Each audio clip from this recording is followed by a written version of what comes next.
Hello, thank you so much for watching Natalie Levin Astrology. It is April 16th, 2020. Welcome.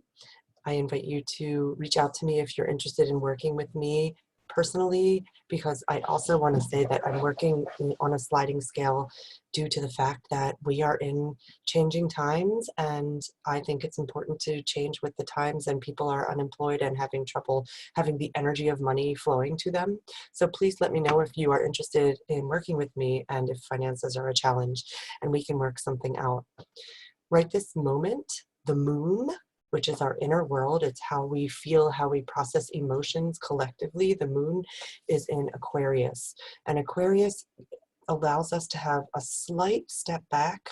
I'm imagining perhaps that you are finding today that you might be having a little less reactionary emotions. Perhaps you're not crying all the time today. If you tend to be someone who cries. We also have two other planets in Aquarius right now. We have Saturn, who is limits and structure, and Saturn is in Aquarius. Aquarius is the energy of collective, community, connecting. Saturn is stopping. We are in a stop connecting with community right now. It's very literal. And Mars is also in Aquarius. So there's this energy of a wanting to get up and go and do something, and there's nothing we can do. It's being stopped. There's this pause. Saturn says, oh, I see you have this fire. Mars is fiery. It's angry. It's the warrior. I want to get up and go. I feel it really strongly. And actually, there's nowhere to go. We are here. There's nowhere to go. We're staying.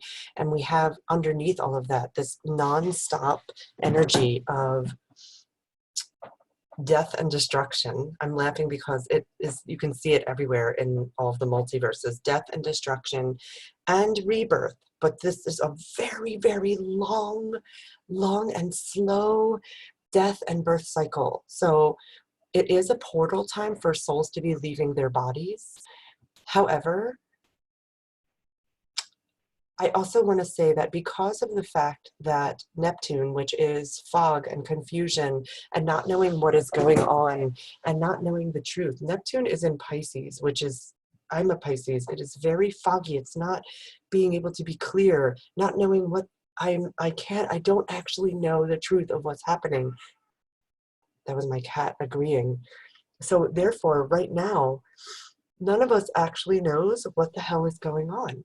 No, and one of the astrologers that I think is truly brilliant, Michael Luton, is saying that it's about 30 years till we'll actually truly know what's happening behind the scenes here with the virus, the stopping of the economy, vaccines, I mean, you name it, there's so much more. And Pluto is the underbelly. Pluto energy is incredibly heightened right now. It is the underbelly. It's the things, vermin that we can't even imagine exists, but they actually do. And that stuff is coming out. It's being revealed.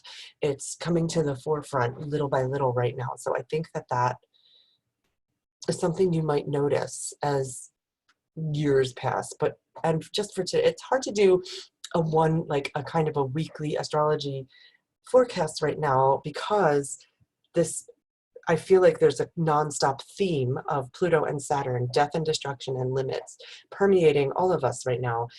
But with Neptune and Pisces, we constantly have access to connecting with the divine, connecting with all that is, connecting with the multiverses, divine inspiration, communication with what is beyond the veil. Are you able to connect with what is beyond the veil right now?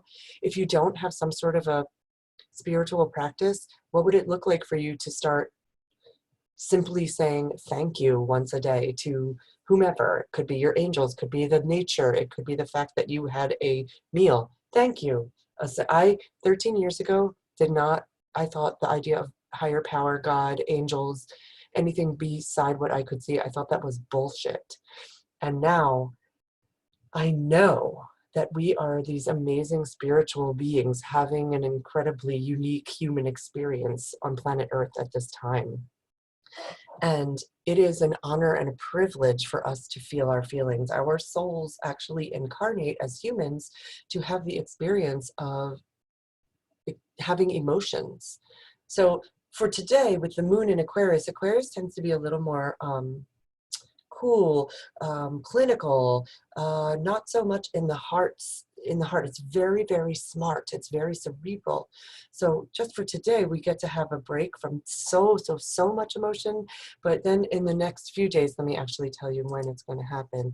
Well, as of tomorrow, at this time, at about 4 o'clock, the moon will have entered Pisces, and that is incredibly tender, incredibly sensitive, incredibly emotional.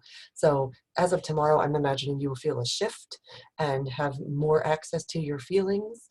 And so what would it be like for today to simply rest? Today is again Thursday, to rest in a little bit of a breather. Aquarius is an air sign.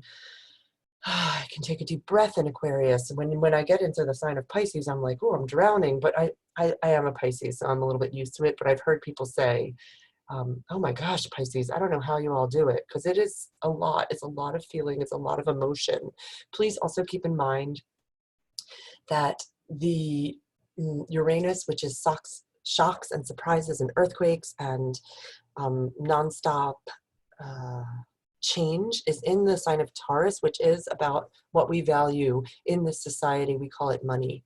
So that is undergoing nonstop change. Am I having money come in? Am I not? Where's it coming from? Suddenly I don't have a job. Suddenly I don't have an income. Suddenly I made $4,000 teaching online. I don't know. Like, this is not actually my experience, but I'm imagining some of you are having this.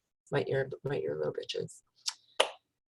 Venus is in Gemini, so if you are in a partnership or in a love relationship with someone, you might be feeling a little more chatty and wanting to communicate than you had been a few weeks ago. Venus in Gemini likes to have words, likes to communicate. How does everything I'm saying land with you? Does it feel helpful? Is the way I'm speaking about this helpful? Thank you so much for tuning in. I'm trying out a new background, and I think it's pretty apropos. And I love you. I'm rooting for you. I'm so thrilled you chose to incarnate at this time with me. And please, again, if this moves you, if you feel moved to, I invite you to like, subscribe, or share this video. And it's so great to be with you. Thank you so much. I'm going to stop it now.